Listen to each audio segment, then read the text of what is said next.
Hello guys, here we have another Mercedes 654, but this time we won't be changing the rocker arms, or we might do depending on what it looks like once we open up. But the real issue is the timing chain. On cold starts it's very loud, and even when the engine is warm you can still hear it. Could you start the engine please?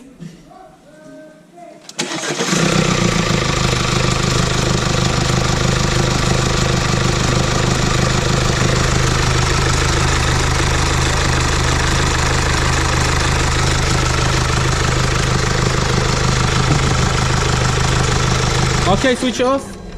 As you can hear, it's very loud, and timing chain failure could cause catastrophe. And how should I say it? Could cause severe damage to the engine once the timing chain fails. So we're slowly gonna show you step by step what we do to replace the timing chain and how we do it. Okay guys, as you can see, the engine is now ready to come out. We've took out the front end and we're going to take the engine from the front. Well, there's a few ways of how you can take this engine out, but we find this the easiest. We've removed the AC gas, removed the antifreeze, taken off the front bumper, headlights, panel, radiators. I'm just going to pull it forwards. Now, as you can see, everything is ready. All the pipes, wiring, aircon pipes. So shortly we will be taking out the engine and taking it from there. Okay, we've got the engine out now and we're preparing to take everything off. Open up this side to take off the rocker cover. Got a timing lock tool, laser, for this Mercedes 654 engine. We'll be taking off the DPF to access the tensioner. Remove the gearbox as well, the plate, and we will show you. We will also be removing the sump as well, and once we've taken it all off, we will take it from there. Now we've removed the gearbox. Gonna open the timing chain cover. Just a few things I wanted to go over. This is where the tensioner is, and to remove the timing chain cover, there's a bolt right here which can't be removed without removing the sump. So you've got to remove the sump to get access to this bolt. Tensioner here, and as you can see, timing chain is in sight. We get a lot of people asking us, is it possible to replace the chain without taking the engine out from the top? But not with this engine. The previous 651 engines, it was possible. You could just replace the chain, the tensioner, and you're good to go. With this one, you can't replace the chain at all. You can't even replace the tensioner, as that's where the DPF exhaust system is coming to. So if you do want to get this timing chain issue sorted, you'll have to bring out the engine and do it this way. Okay, as you can see, we've locked the crankshaft. Make sure timing doesn't run out of place. Managed to open the rear timing chain cover. Took off the gear, you can see, and look what we got here. A broken piece of the guide. It's broken off from the top guide here. It's ended up here. Now we will be replacing the chain, the guides and the tensioner, and we'll be showing you once we put it back together. Okay, now to remove this guide, there's a bolt here. There's a pin, it's a pin actually, and to remove you need a specialist tool. And if you don't have the specialist tool, if you use a 6mm bolt, 3/8 drive socket, we're going to show you how to do so.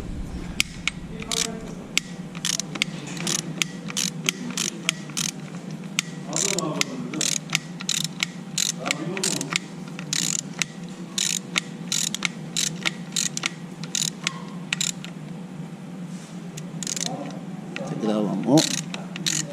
Put extra space. Little bit less. It's coming.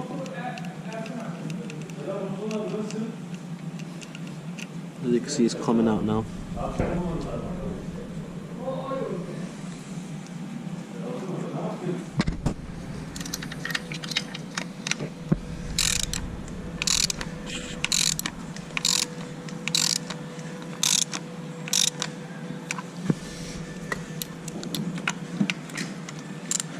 That's it.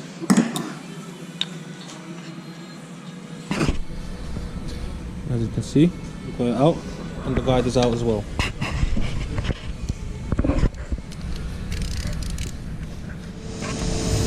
As you can see, we've put the new guides on, chain in place, new guide here as well, new guide up here.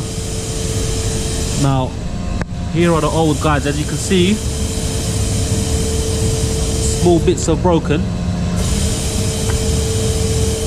See from here, got a crack in there, one from down here.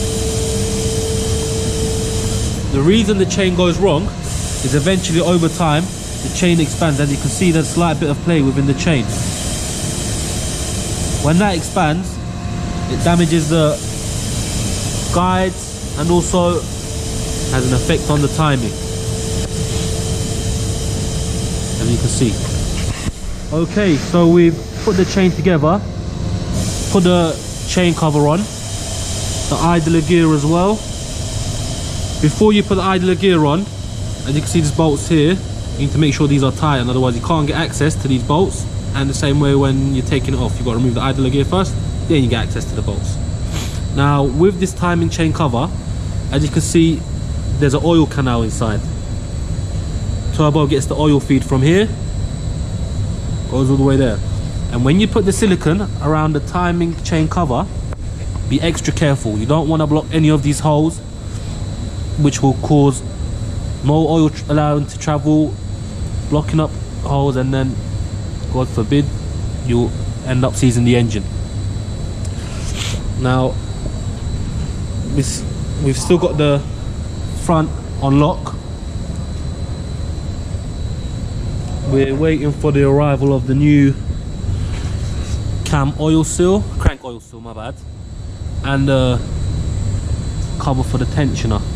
Get a cover for the tensioner, so they'll be arriving in the next 2 days. And that's the cover, 2 bolts holding it. That'll be coming, and the crankshaft rear oil seal will be coming. We'll be putting them on and then putting everything back together. Okay, so we've gone ahead, put the crankshaft pulley on, fan belt, rocker cover, injector with the new washers, air filter box. Once we put the DPF into its place, we'll carry on putting the rest of the intake system on. New crankshaft oil seal, tensioner cover that we were waiting for has arrived. We put that on. As you can see, they're the old parts. I'm gonna put a flywheel back on, gearbox on, get everything ready to put the engine back in. Okay, so we've prepared the engine, ready for it to go in now. Put the DPF and cat on, gearbox is in place. We'll put the intake pipe later on once the engine's in. But apart from that, as you can see, engine's ready to go in. We've managed to put the engine back on. We're going to put everything back together now.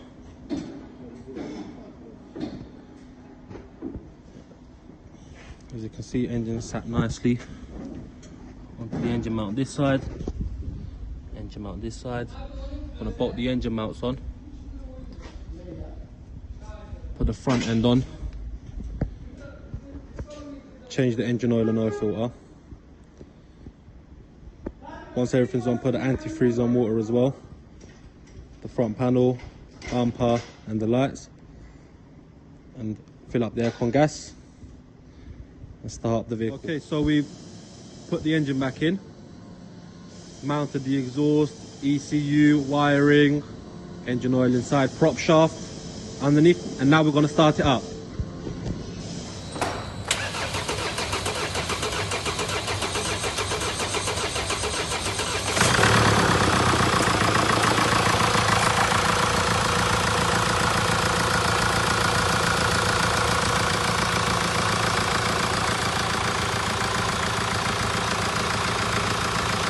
Okay, so we've started the engine, sounds fine, runs nice. Now we're putting the front end back together, filling up the antifreeze,